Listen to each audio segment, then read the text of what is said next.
this? Nikiria, yeah? Yes, Nakiria. Who is has an incredible legal background. And so many people in Uganda, where she's from, do not have any representation, maybe more than 90% of the prisoners. And so she's going to tell us what she has done, which is just astonishing. Welcome. Thank you. Hello and good evening, everyone. Today, I'm here on behalf of the African Prisons Project to share a vision of prisons as places of positive transformation and prisoners and prison staff as change agents in their communities and nations. Like most prison services around the world, prisons in Africa face great challenges. In Uganda, where I come from, 45,000 men and women are held in overcrowded prisons built to house just 16,000. This is partly because most people are unable to afford the services of a lawyer. Over a half are merely awaiting trial.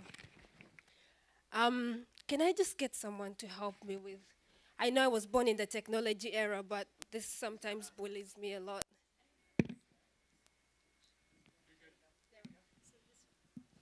Thank you. Thank you very much. As I mentioned, in Uganda today, over 45,000 men and women are held in prisons built to accommodate just 16,000.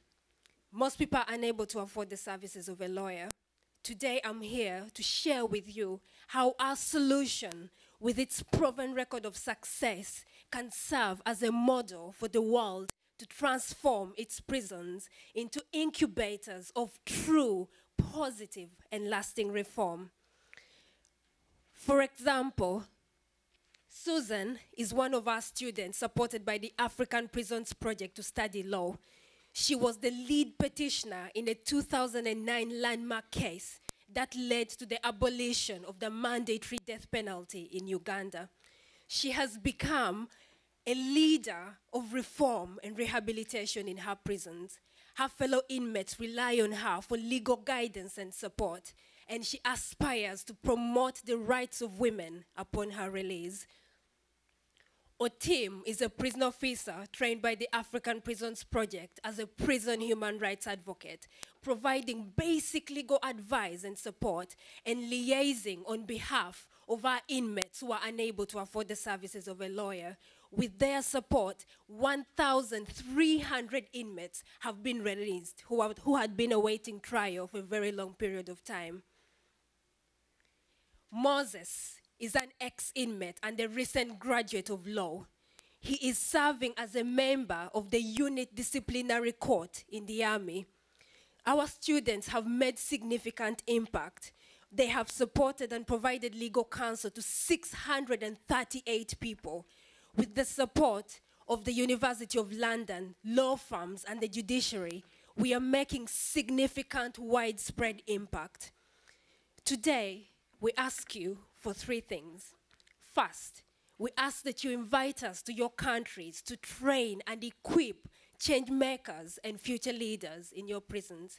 We ask you to fund us to support the training of more prisoners and prison staff to ensure that they address the legal, health, and access to justice needs and education needs in their communities. We ask you to speak to policymakers in your countries to convince them to invest more into education and leadership programs in prisons. Thank you so much for your time and commitment to collaborate, and I look forward to speaking with you and sharing with you about the fantastic stories that we have. Thank you. Thank you, Agnes. Okay, Tariq. Tariq is coming up. So, prisoners defending themselves with amazing curriculums and trainings. So next up,